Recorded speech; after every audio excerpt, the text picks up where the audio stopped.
Hey everybody, welcome back from Thanksgiving. This is Pete A. Turner from the Break It Down Show doing today's intro with our guest Marjorie K Eastman. She's the author of the book Frontline Generation. I saw her speak recently at a panel with Carl Marlantis and Scott Husing talking about the current state of warfare. Very interesting conversation. And Marjorie is an intel person, so this is a spy versus spy episode. And when I asked her to come on the show, she was elated. Here's one thing I want to put on the intro right now, right up front. Women are warriors. Those of my peers who don't understand that, who are afraid of it, let me just tell you, Marjorie had enormous challenges when she deployed and how she had to run her command and what she had to command. And she came through it just fine.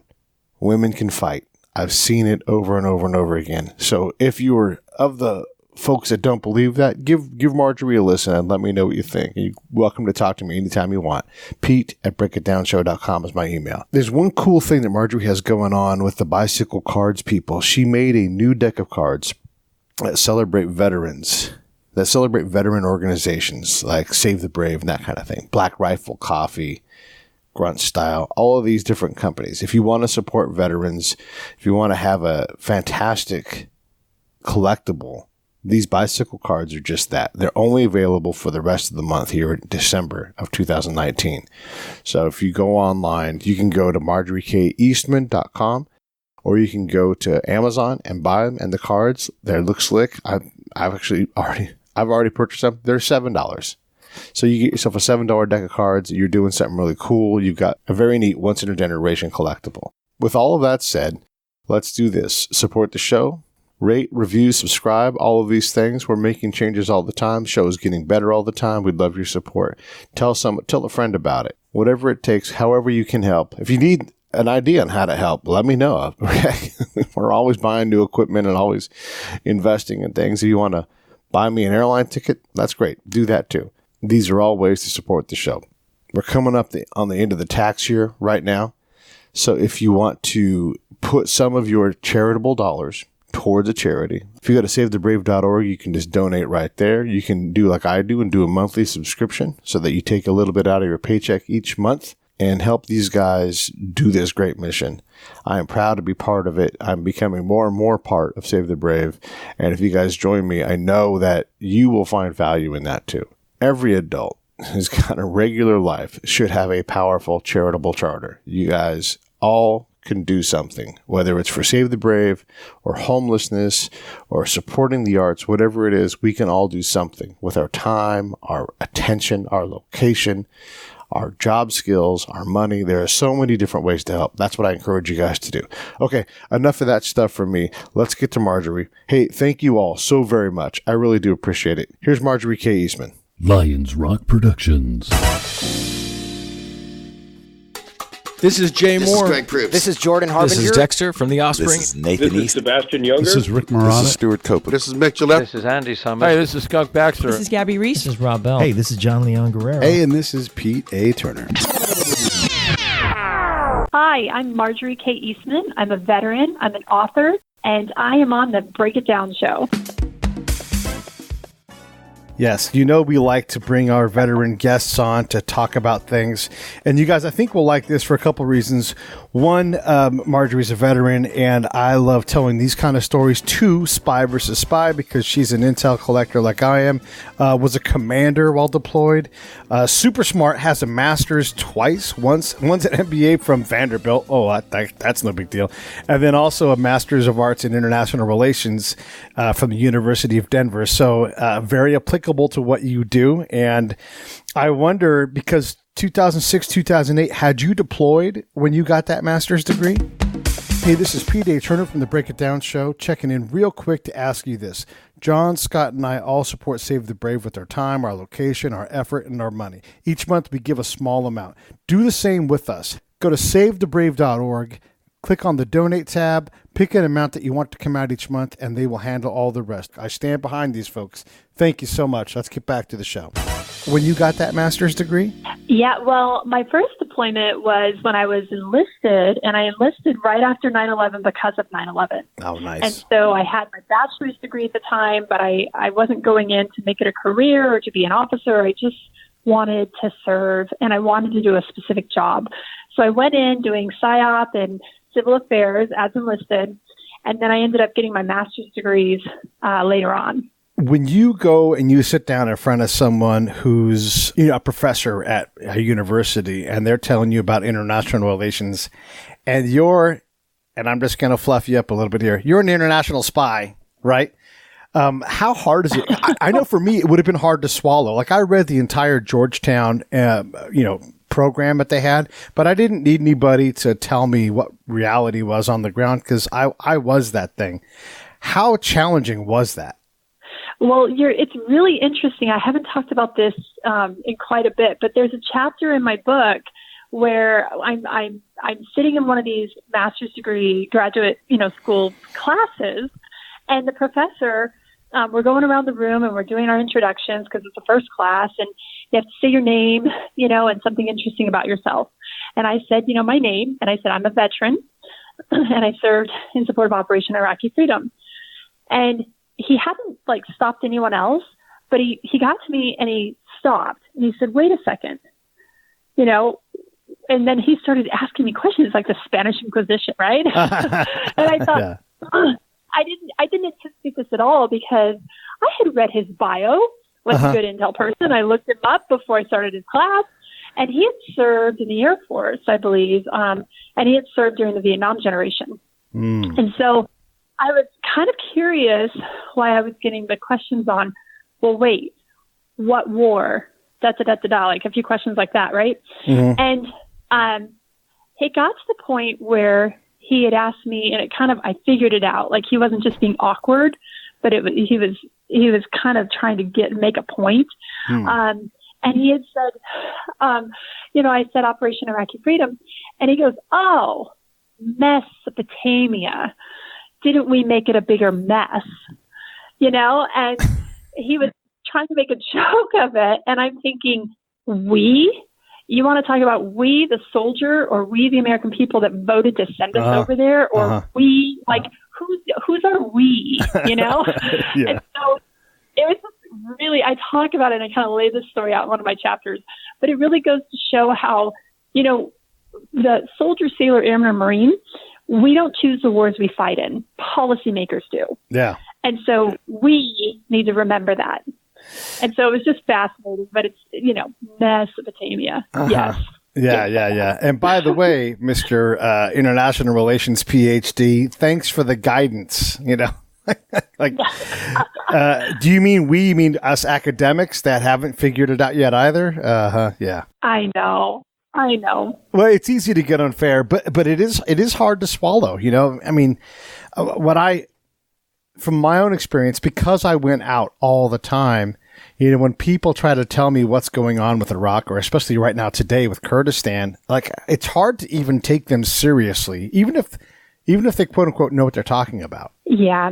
I mean, there is something to be said about been there, done that. And there are just certain things in life that there is no substitute. It's kind of like, okay, I'm gonna take a leap here. Pete, you probably haven't had a baby, right? No. Let me tell you, there's no trying to get around to describing what it's like, that rite of passage, this amazing moment in having a child and having a baby. Yeah. And it's just, there are just some things being in combat, being shot at, going through rocket attacks, losing someone, getting them, sending our heroes home and rendering that 4-second delayed salute. There are just so many things that cannot be, there's no substitute in describing it. And so, yeah, there's a lot going on right now with our, foreign policy, and I have so many opinions, but I definitely, I temper how I talk about things and when I talk about them, considering if the person's been there, done that. Yeah. Well, and that's fair, because there is. So one of the things that I've learned from my own academic work is our connection between the academic, the theory, the strategy, and the actual ground truth. It's rarely ever present, that string that would connect those things. Even boots on the ground are dumb compared to the ground truth, because they're focused on the tactics they were taught that are largely, I don't know about you, but all of my pre-deployment training has primarily been something other than what I actually did day to day. And I don't know how the military has a knack for this, but like if I was going to be in mounted patrols every day, we would do dismounted patrol training. And if I was going to be dismounted every day, it seemed like I always did mounted patrol training. Like it's just always not even left to center. It's always behind center, you know, and you're like, this is, no one told me about this. Well, that's the really beautiful thing about the military that the military doesn't get enough credit. You know, the military is known for this, you know, the world's, you know, supreme hierarchical system, right? Left is left and right is right, and we're organized, and you're dressed right dress and all of that. And in the same breath, and just as importantly, it's the premier training grounds for independent thinking and problem solving. And, oh, well, we're going to do this now, you know, and be entrepreneurial. That's why veterans are so well suited to be entrepreneurs. And even Syracuse University did a study years ago that shows how veterans have a 2-to-1 success rate, you know, when they do start these businesses. And that's tremendous. And a lot of people don't realize that about our community. Syracuse has done some really groundbreaking work with all of that stuff, transition and all of that. You're right. Let's dive in a little bit into the intel stuff. So you ran is that company of HUMINT people, or was it something smaller or bigger? But it was HUMINT, correct? It was full spectrum. So I had HUMINT, I had CI, I had SIGINT. I mean, I had the full spectrum, and it was incredible. So my commander in Bosnia, or one of them, has been on the show a number of times now, and it never occurred to me until later on as an adult and everything. But most of us, there was no commanding us. Like our day-to-day mission was in direct support, or even like actually assigned to another unit. So even if they had some notional control, we really, in theory, belonged to that unit that was housing us and providing us with our day-to-day, you know, billeting and everything. And I'm like, so how do you command something that is, you can't task and you can't see and you really can't effectively visit in a way that matters, other than to say, hey, the commander's coming, and you fuck up our whole day because now we have to not go do our job to, you know, wipe down the garbage cans and all that kind of shit. Well, it's interesting, you know, and every type of unit deployment is different, and it depends on, and I can't remember these acronyms anymore, which is such a, you know, if anyone's in the military and they're like, oh, I'm never going to, you know, have this freed up hard drive in my brain of all these useless acronyms I don't need, right? Right. You'll actually forget about them. Because, you know, there were definitely, with the way that our unit was over there and supporting, we would support the maneuver elements, obviously, because that's what Intel does. But I was still the commander. So I was reviewing their Intel missions.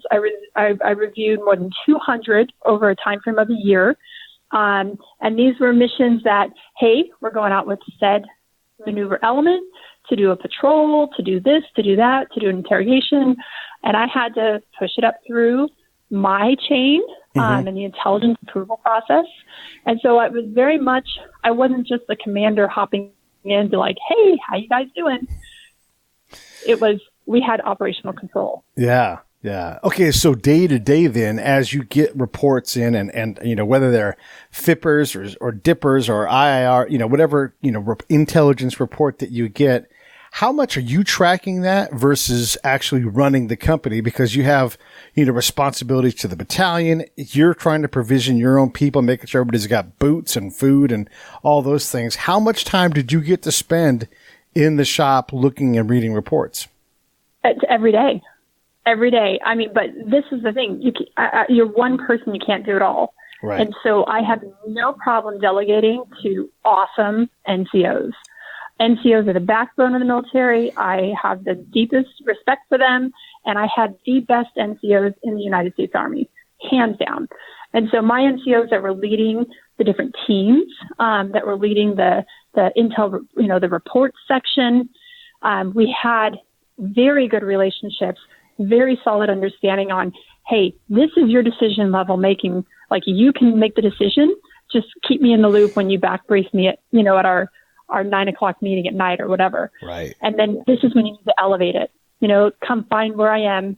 Let me know if this is going on. So we had very clear guidelines. And like I said, I had the best NCOs. Yeah, it's good to have the best NCOs because they know how to run the shop. Like you're not having to. I don't want to say micromanage because that's not fair. That's too direct. But people that have been there and done that know what needs to get done on a day-to-day basis. You don't have to say, make sure we have the briefing for 9 o'clock ready.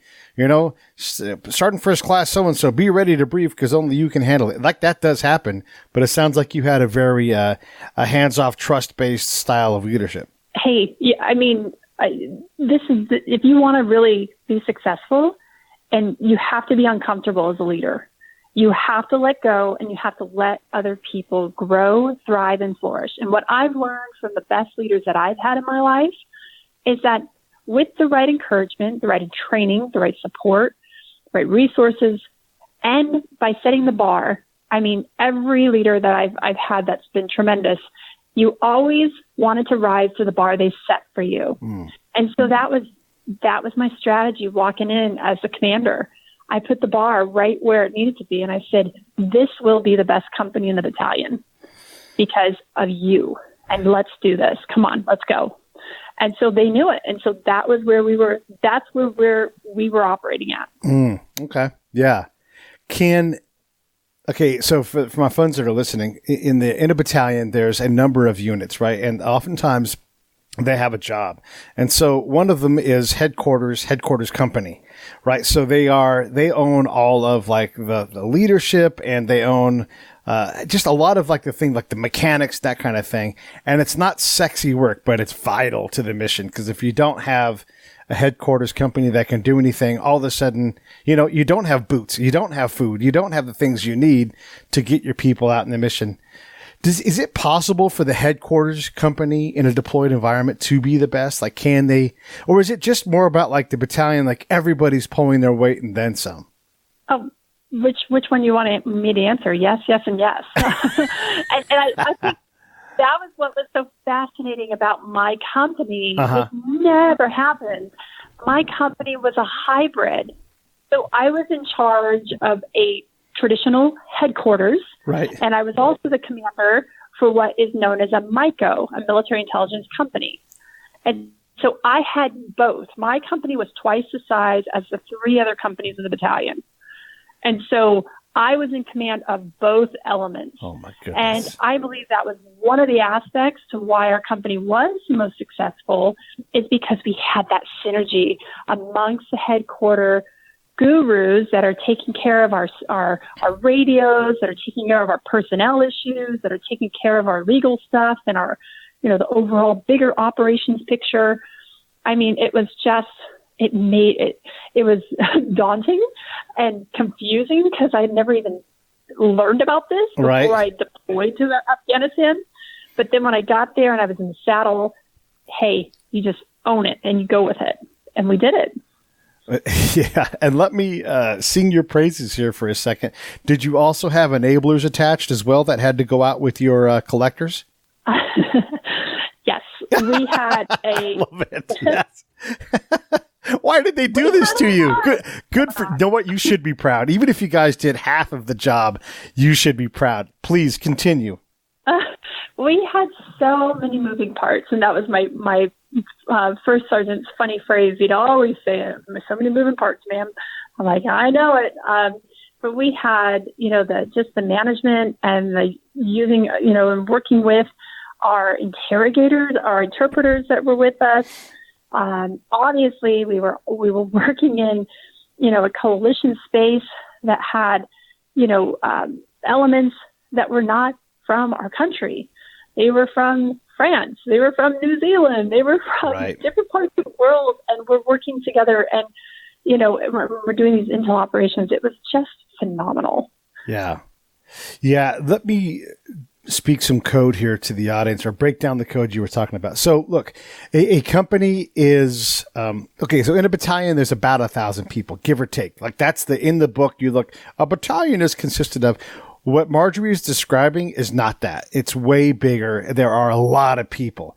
So she's got we said twice the size. She's got a lot of people, and there's typically 5 companies in a battalion. Just give or take. There's a lot of different ways to do this. So picture 200 people. She's got 400 people plus additional people that don't really like. She's sort of like their adopted mother. Like she's like a cat lady for combat. Like she has all of these elements. And when I say cats, I'm saying this because she also has to herd these cats.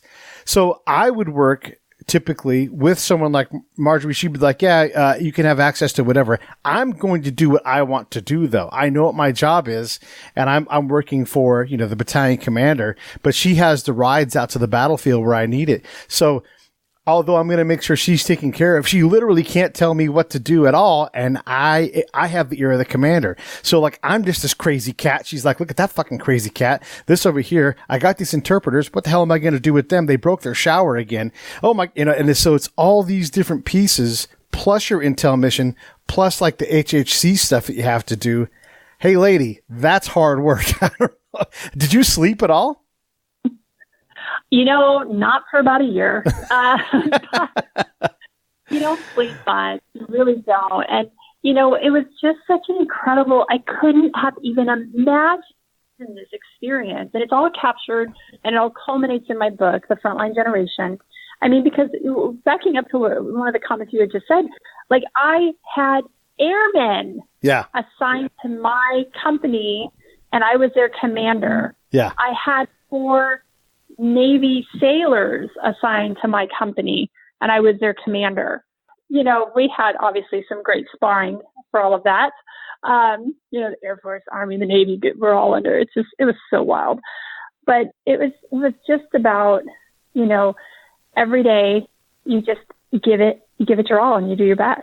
So this is Marjorie K Eastman. You can go to marjoriekeastman.com.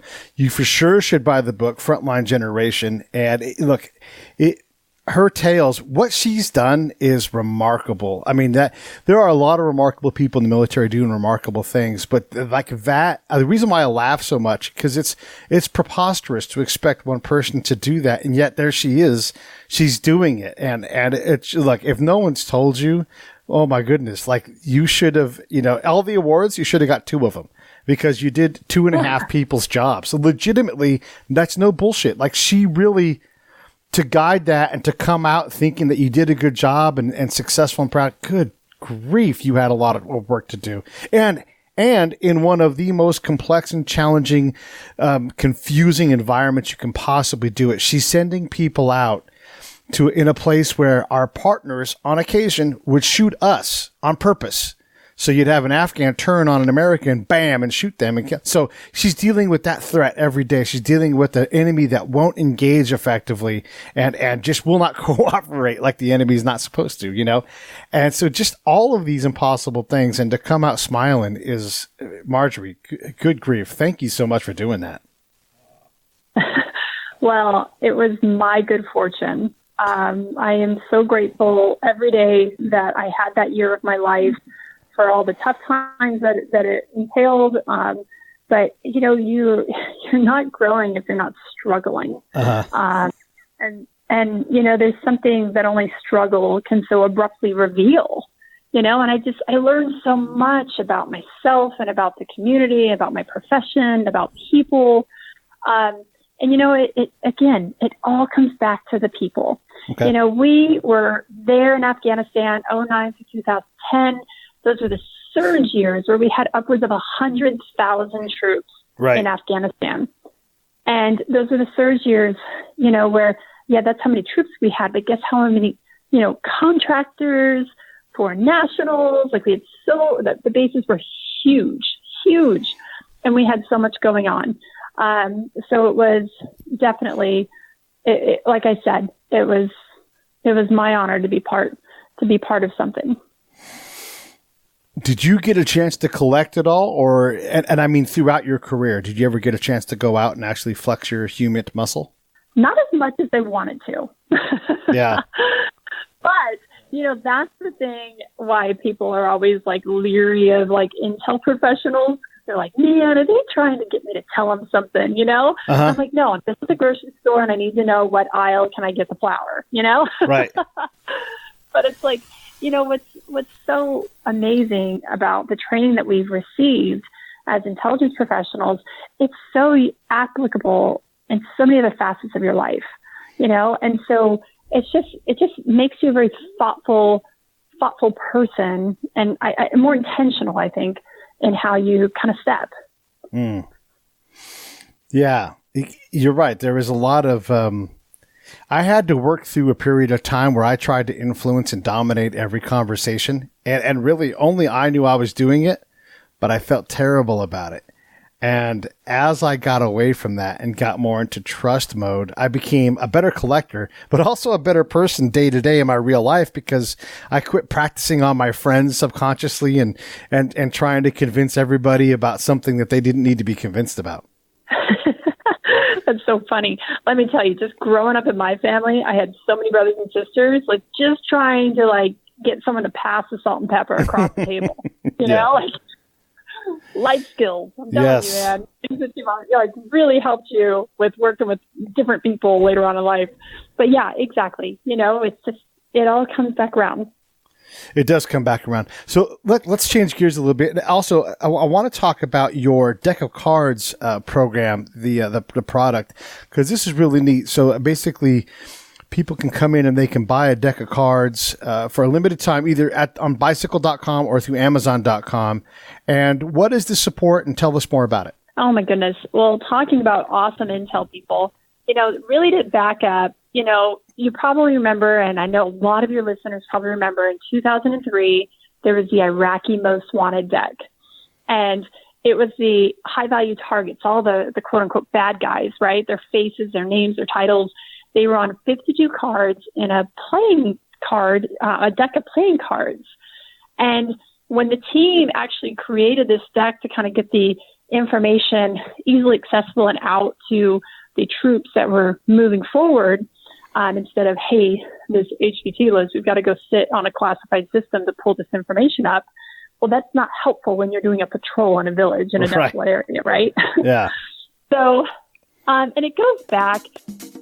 Hey, this is Pete A. Turner from Lions Rock Productions. We create podcasts around here. And if you, your brand, or your company want to figure out how to do a podcast, just talk to me. I'll give you the advice on the right gear, the best plan, and show you how to take a podcast that makes sense for you, that's sustainable, that's scalable, and fun. Hit me up at pete@breakitdownshow.com. Let me help. I want to hear about it. So, and it goes back to, for generations, U.S. Playing Card Company, the iconic American brand that's been around since, 1885, I think. They have created decks of cards for several generations of military, combat operations. You've probably heard of the World War II decks, where they did the silhouette of airplanes on the face of the card. So during the downtime when you were playing cards, you were actually learning and being informed. And it was a great rally point of just understanding, this important little information. That was the sense of what they were doing in 03. During your downtime, guess what? Because when we went over there in OAF1, we didn't have, smartphones. We didn't have Facebook back then. I mean, we didn't have Instagram. We were literally sitting playing cards during downtime. That's what happens in the military anyways. So these decks of cards are great for educating and bringing awareness to a topic. And that's what the 03 deck did. Now, fast forward, 2019. I still can't believe it's 2019. Yeah. Here we are today. It's been all these years since Bicycle's done a collectible that related to the military. So they ended up selecting my work, and my work revolves around the same idea of what the 03 deck was about, where it's bringing awareness, it's a rally point for the community. The 03 deck was the bad guys. Okay. In short, this 2019 Bicycle collectible deck that's available now, it's the good guys. It's our military community. Oh, I love it. On the face of the 52 cards, you see logos of businesses and charities that were started by veterans or their family members. That's fantastic. So it's a regular deck of cards, but the subject, instead of being Saddam Hussein and Al Dury and whoever else we're chasing, it's actually like, Black Rifle Coffee, Nine Line, these companies that are veterans started, and or charities like Save the Brave or whatever. Yes, exactly. The name of this deck that's only available up until the end of this year. Okay. It stops printing on December 31st. The name of this bicycle collectible that honors and highlights the military community is called Frontline Leaders. Okay. And that is the heart of, these service members stepped up to be part of the front line while in uniform. Now they're coming back home and they're stepping up to the challenges here at home. They're starting businesses, they're starting charities, and they are a positive force in our culture and our economy. So you name the funeral, like Black Rifle Coffee Company, our ACEs, our Bunker Labs, which is a national nonprofit that helps veterans start businesses. You've got Team Red, White, and Blue, which is the ACE, Team Red, White, and Blue, that they're the Ace of Hearts. Just so many interesting companies and charities that are on this deck. So it's not only just a great resource to have, but it's really inspiring. Yeah, that is inspiring. And, obviously it's the holidays. You're going to get things, cards, perfect stocking stuffer. It supports veterans. We're always talking about how do we support, how do we do more? Here is a way. Again, you can go on Amazon. You can go on the bicycle website and type it in. Will this be one of a number of limited series, Marjorie, or is this a one-time thing, or how precious are these? These are a once-in-a-generation collectible. Okay. So this is not going to happen again. A collectible will never look exactly the same. Like I said, the last time they did a collectible for bicycle was in 2003. Oh, wow. Okay. So here it's 19. So if you have that 2003 deck, your collection's incomplete without the 19 deck. That's right. and like you said, if you are, a civilian, this is a great way to just to get to know the community a little better and to be part of the community. And especially when, sometimes feeling like, saying thank you for your service doesn't feel like enough. Well, you can learn about these great businesses and charities. You can support them. You can volunteer with them. You can buy their cool products for Christmas gifts. It's just a great way to get to know the community. Yeah, I agree. It is a great way. And then if you want to support veteran brands, here's a directory of charities and businesses, right there at your fingertips. It's such a great idea. I love it. I want to ask you, so I was having a conversation on Facebook in a group of veterans, like in a chat room kind of thing. And they were talking about the APFT and how it's, 84% of women are failing and all these other things. And I always start these conversations by saying, I've been asked to do 0 push-ups in combat. I've not had to do any pull-ups. I've not had to run a 2-mile run for time. What are we doing here? I've seen women in combat all over the place, and it's never been a problem. I've literally never seen a patrol slow down because a female couldn't do something. Now, have I seen patrols slow down because a soldier or a service member of some kind needed help getting across a jump that they had to make from one piece of land to the other? Yes, but it didn't matter about gender. Like, everybody needs help to do these things. When a unit hits a wall and they have to go over the wall, they slow down and they go over the wall, in the best way that they can tactically. So I absolutely believe, from my own experience, that women belong in combat if they choose to do so. Besides the fact that we have a volunteer force that favors people who go to combat for promotion. But one guy said to me, and this is what I wanted to ask, he said that females can't be force multipliers in a combat zone. And instead of speaking, I'm just going to ask, I'm going to talk to someone who's a female and has been in combat zone and commanded soldiers. What are your thoughts on the availability of the possibility that a female can be a force multiplier? Oh my goodness. There's such a simple way to answer this question. I'm trying to be graceful and professional. I would just, if you have that guy's name and number, you should just send him a copy of my book. Because it's already happened. It's happened for generations. Seriously. Throughout history. Okay. I mean, the number one sniper in World War II was a woman, I mean, so there's so much information out there, and there's a lot of misinformation out there as well. And again, it's just, we talked about this earlier. It's about really connecting and talking with someone that's been there, done that. Yeah. I can say all day, yes, women are a force multiplier. Yes, women need to be there. Yes, yes, yes. And I'm the woman saying that. But, where we make the most ground, most traction is where my brothers, you, and the men that I served with, they say, oh, absolutely, we need women in combat with us. Yeah. And this is why, So, so I'm just grateful for you for sharing the truth and the insight that you have that a majority of Americans do not have. Yeah, and it always comes down to, on their side, that like, oh, well, this person, this female couldn't pick up this hunk of weight, whether it's, a person, a stretcher or whatever. But why do they always forget that most things that are above 50 pounds are two people lifts anyhow? Like it's a 2-person lift. Like who's carrying a 300-pound dude across the battlefield on their shoulder? Like that just isn't happening. I know it. It's, and there's a chapter in my book that talks about this because, I had several female interrogators, and in the Middle East where, the culture really prohibited and limited for men to talk with women if they weren't a family member. Yeah. Thank God we had our female soldiers, sailors, airmen, and Marines over there, because through the, interpreters, we could engage the other half of the population. Yeah. And just rule of thumb, when you're kind of wanting to get information and intel, it's kind of important not to cut off half the population, Yeah. So. Or listen to the people that are being ignored because they have things to say. Yes, and they had a lot to say. Yeah. Yes, absolutely. Here's what I care about as a guy that's been on as much combat as anybody. I've done plenty of it. Here's what I care about. I care that either you can do your job at the professional level or you're willing to learn how, and that means shutting up and learning. If you can do those two things, everything else we'll all figure out. If you're a little out of shape, don't care.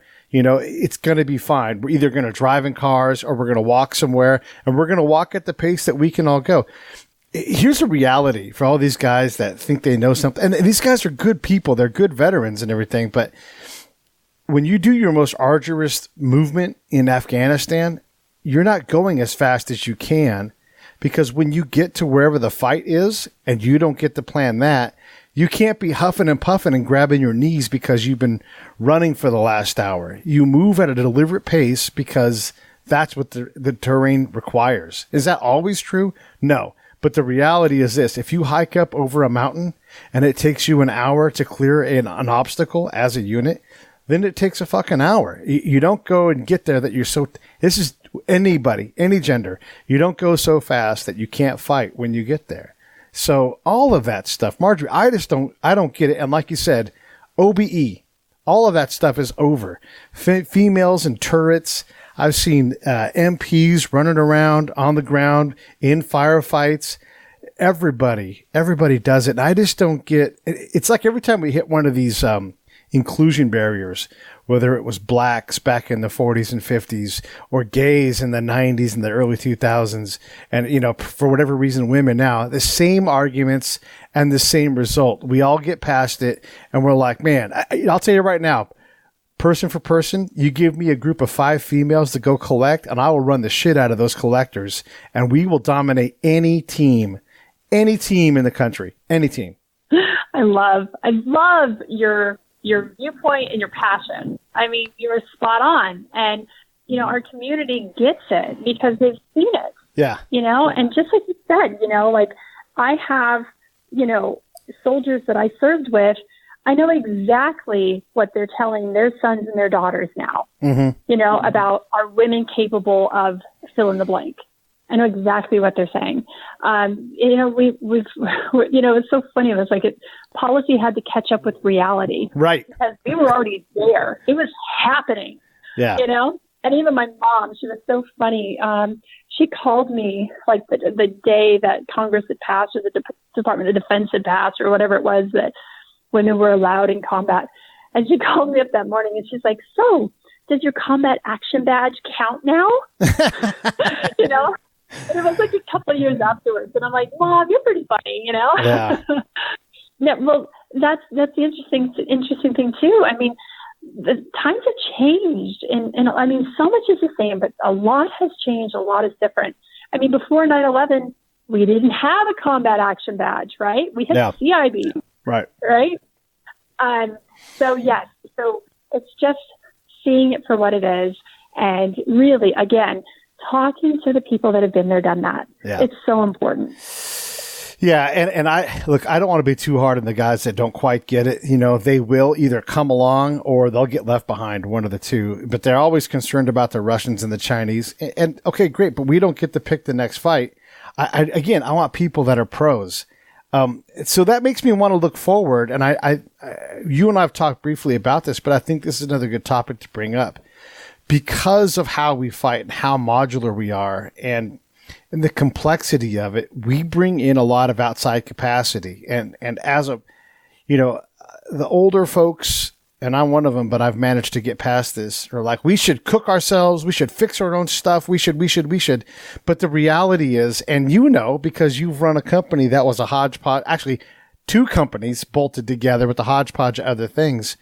We have to have civilians that go out on the battlefield in some significant, form, whether it's Leo trainers training the host nation police, or a guy like me who's out every single day with whatever patrol will go out. And I can't, as a civilian from the federal government or even a contractor, I can't register for the burn pit registry. I don't have a cab, even though I've been blown up a whole bunch of times. There is no valor recognition for me. I can be in the same patrol where everybody gets an award with the V device and they don't even say my name in the ceremony. We've got to do a better job of recognizing how important it is. And Marjorie, you know this as well. And I just talked about this with Boone Cutler. The more advanced you get in your career in the military, the better I become as a spy, the less I'll get to go do it.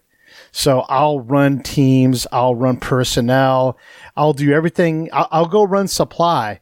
But even though I've finally achieved, unlocked all the secrets, primarily I'll never go out again. So you want to hire a guy like me who's learned it all and come back, because there is no E4 that can outperform me. There's really not an E7 that can outperform me because I've got so much experience.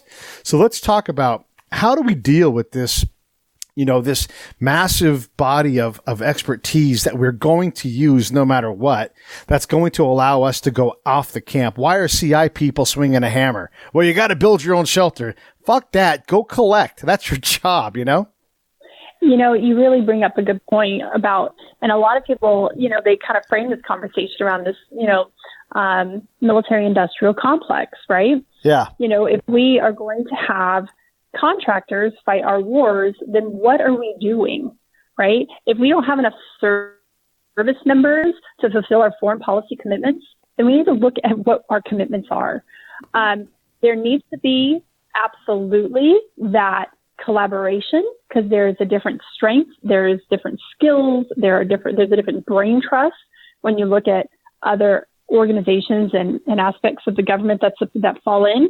And the one that I always like to just be a champion for, which a lot of people often are surprised at first, that the military is so supportive of the State Department.